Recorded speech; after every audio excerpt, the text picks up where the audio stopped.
Good morning. This is a very big, very special day.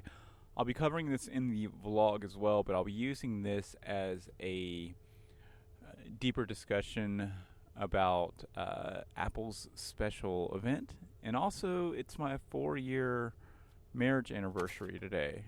So I have to figure out something nice and special for Laura that she won't expect. But I'll cover that more in the vlog. This podcast, I want to talk about not predictions, but what I already know about the event, what I already know about the software, at least the beta software that I've been using, and give my initial thoughts on the software and kind of my guesses at what's going to be released. If you need a promotional film that is just fast paced, human, and relays your story well, look no further. Go over to heywillmosley.com. Again, that's heywillmosley.com and get yourself a quote. I'm going to forewarn you, the window shield is kind of fogged up right now, so if I take a pause to fix that, you know why. Oh, it looks like that is... I can deal with this for like one more minute. Anyway, so about a week and a half ago, maybe 2 weeks, I downloaded the beta iOS 13 release. I can't tell you the exact number. I've just been using the most latest and greatest public beta, not developer beta. I'm going to take this pause right now. Oh my god. Super technical difficulty. So, I told you guys I was going to pause it for just a second to adjust the defrost. I paused it, and on the Zoom H4n Pro, there's a play and pause button. There's also a record button. And if you hit the wrong one, if you hit record when you've paused, it doesn't do anything. So I'm over here talking for like 30 minutes about my thoughts on iOS, macOS, and iPadOS, and none of it recorded. But I guess that's okay. I'm going to take it with like a pound of sand, not even a grain. And use this as a way to maybe refine some of the thoughts that I had and condense maybe that 30 minutes down into 10 minutes. Okay, so let's talk iOS first, iOS 13 first, and then we'll go to iPadOS and macOS Catalina. So my cliff notes, my initial, just my overall thoughts about iOS 13 is good improvements, nothing major. What I mean by that is all the features that they're toting, they're all things that are nice, and a lot of them are underlying, like their speed improvements, which will help workflow, which are beautiful. And in the web world, stuff like that, people never care that much about, like, oh, I made it, I made this under the wheel, the database smaller and stuff like that. But that stuff really does matter, and it's tremendously hard to do, and it's important for future too. So I respect that, I get that. But getting into the main features that were talked about, the main one was dark mode. Like, oh my god, you can change your phone completely dark now. We've redesigned the entire UX. As a graphic designer, I understand that feat of getting all of the elements. It's not an easy task. There's a lot of stuff that goes into it, and to be able to kind of switch it on the go is quite amazing. But for the end consumer, it's just like changing your wallpaper. It's nice, but I can also deal with the same wallpaper. So I think you'll like it, but I don't think it will be like, that big of a deal. They said that they were able to get Face ID to unlock 60% faster. And that's a huge deal, like, because unlocking your phone is probably that's the tension, the between getting in and getting out, and it's already really, really, really fast. Honestly, I couldn't tell if it was faster or not, but just because it's already that fast. I look at the phone and bam, there it is. That's amazing. That's beautiful. Do I think that Face ID is or ever will be better than Touch ID? No. I think Touch ID is an amazing piece of technology that they came out with. And I miss it. Like, I have four phones, really five: iPhone XS Max, iPhone XS, iPhone 7, iPhone 6s, and iPhone SE. Um, and the older generations obviously have the Touch ID. It's beautiful to be able to just like not even look like at your phone right at that glance, and you unlock it. Like, it's just like there's something about that you don't get with Face ID, and it's not coming back to the iPhone, and that's okay. I think that Face ID is a beautiful, like, the work, the amount of ingenuity that had to go into getting that to work is insanity, and it works at nighttime. It works all the time. So I don't know if it is or isn't truly 60% faster, but it is fast. The Photos app. They're got a completely new redesign to it. Um, it works just as you'd expect. They pretty much just added a new, like, kind of grid mode to it, or I'm trying to think of it. I'm trying to use a web term. But they pretty much added a nice little grid mode where it kind of puts maybe your top memories at the top. I think that I'm in the minority for this feature just because I do daily vlog and I keep most of my media in a different place than on my phone. But I do believe that many, many people use their phone, and the only place that most of their memories are there on Facebook or something like that. So hats off. I think the view looks really nice. I also love the new editing tools. I think that's one of the biggest things that I've enjoyed. One of those small things, but it's perfect. They really allow you to go super deep and super fine tune with all the edits on your photos or videos, and that's powerful as we continue in this social world, to be able to adjust like really good, really like Photoshop style tools that are actually really simple to use, like just dials. It reminds me of the Photos app on the Mac, where they had a lot of different features that you could use that were just like right at your hands. So yeah, big up to the Photos app. I'll still be using it the exact same way. I airdrop my stuff to my Photos app and then kind of put it up into social media, and if it gets deleted from the photo library, it's not a big deal to me. The Reminders app. The Reminders app got a whole new look to it too. I thought that what they did, I saw what they did, but it's almost like one of those things where it's like, do you like your coffee black or do you like your coffee with cream? The Reminders app feels that way to me. I feel like to some, this may be something just ridiculously magical, where it allows them to really sort their life better, and I see what it is, but also because they've done it in such a way that the defaults of what it's doing are kind of in the way. Like, if you don't like the way it looks, you're kind of stuck with it, how it is.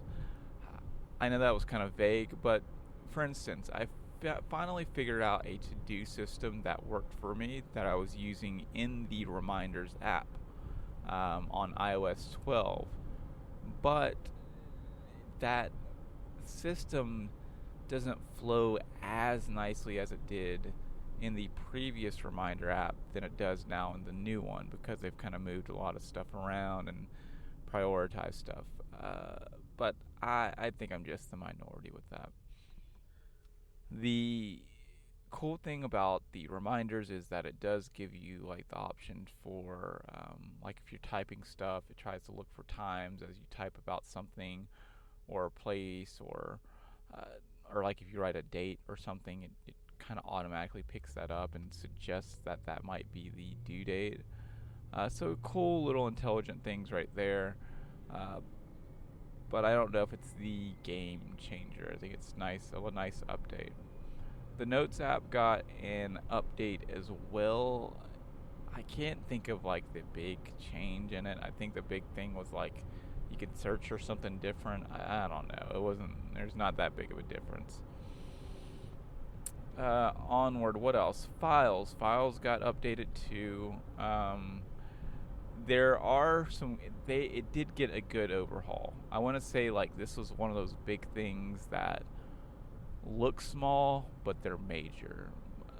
The amount of options that you do have in the Files app makes it really feel like you are using a real like interface, like a real like Mac interface or something.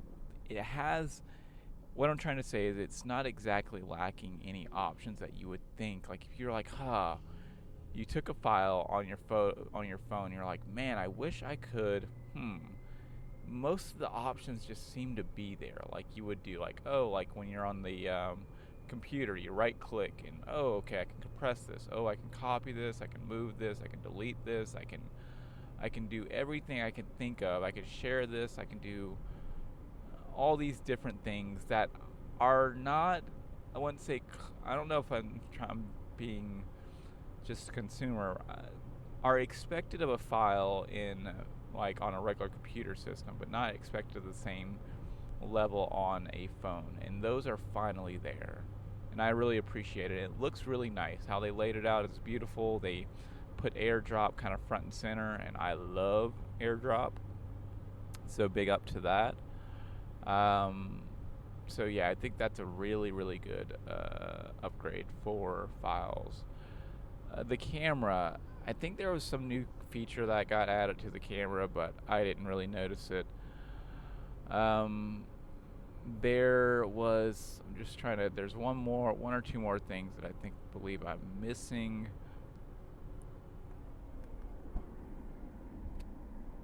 I think, see, calendar, reminders, settings. I think there's also some stuff with HomeKit or something, but I think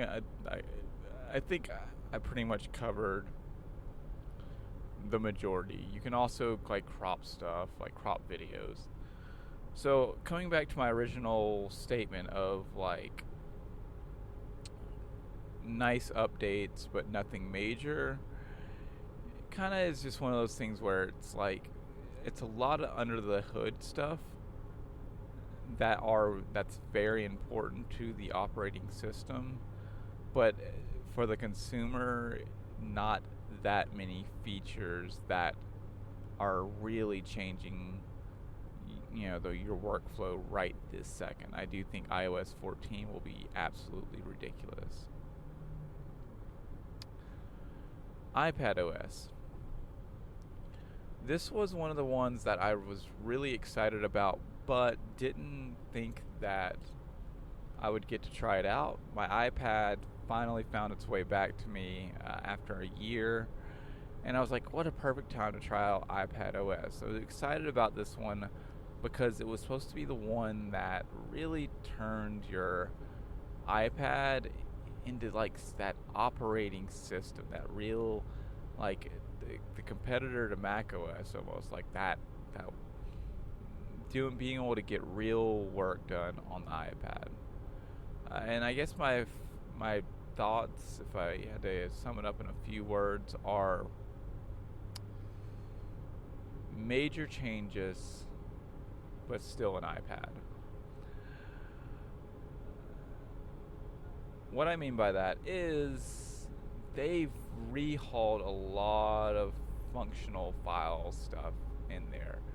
They've added ways for you to, put two windows up and all these different kind of like gestural things, like you can swipe three fingers backwards or three fingers forward to undo and redo, and everyone knows that that's like super important. They've added a lot of cool little like file system features. But my problem with the OS is that people really forget how beautiful and how ergonomic the MacBook really is. When you look at the MacBook, and forget the whole beautiful Retina screen, which is it's amazing, right? But when you look at the keyboard is spaced perfectly. It has a backlight. It's really nice to use. It's really easy to use.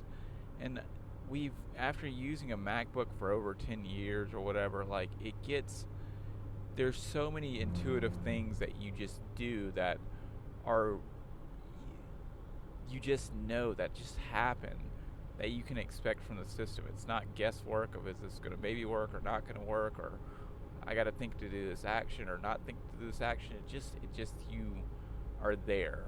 And some of that can be, just not knowing an operating system well enough, or a learning curve, or a new, whatever. But there is something there. Also, the trackpad. The trackpad is ridiculous. It's one of those things that's we think it's so simple and just so, we just kind of look over it, but it is the difference between like a slow workflow and an expedient workflow. And you don't have a trackpad or anything like that with, an iPad. A lot would say, okay, but you have a full touchscreen. Isn't that better? You would think. You truly would think. But it's, for me at least, like, I'm trying to edit a Final Cut Pro film. Like, I'm trying to do this as fast and as expedient as possible. And the apps, the ergonomics, all that, like the storage, like the capacity, being able to put an SD card in, etc., etc., etc. I just can't do that on an iPad. I just can't. And those are all key elements to my personal workflow. I think that a lot of people can get away with having an iPad as their only computer. But I guess because I'm a filmmaker and, web developer and a graphic designer, I think graphic designer I could get away with just using the iPad.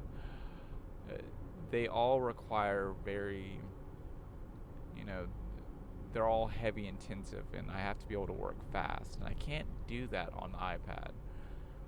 I do, however, think that over the next, year, as I get more accustomed to all the little intuitive shortcuts that they've added and everything, I will, maybe I can shift a little further towards iPad. That's my dream. I'd love to just have that one screen, even, if I had to fold up a keyboard thingy, I'd love that.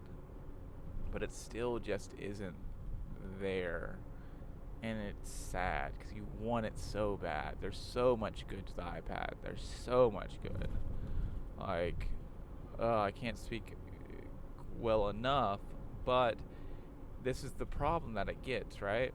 So my phone fits in my pocket, so I always have it on me. It's not the absolute best workhorse, but it's always there, so I can pull it out whenever.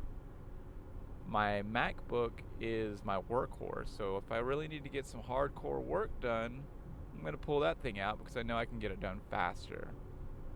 Which leaves the iPad in the middle, where it's like, I don't pull it out for heavy work, and I don't pull it out for like constantly to be able to check or do like small things that you do on a phone. So my iPad is typically just left for me sitting in bed, general entertainment, watching, YouTube, which is kind of demeaning. If you really think about it, it's like you grit your teeth and you're like, there's all this technology in this thing, but I'm just using it as a TV screen. Hey. So last but not least, I'm going to do this in literally 2 minutes because I'm about to pull up to work. macOS Catalina. I was really excited about this version as well. They did make some changes to the file system, just little improvements.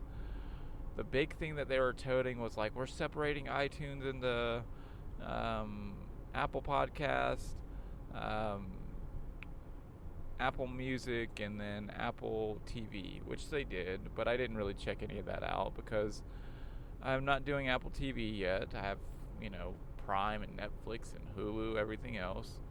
And then for music, I have Amazon Prime and Spotify, so I'm not checking out music right now.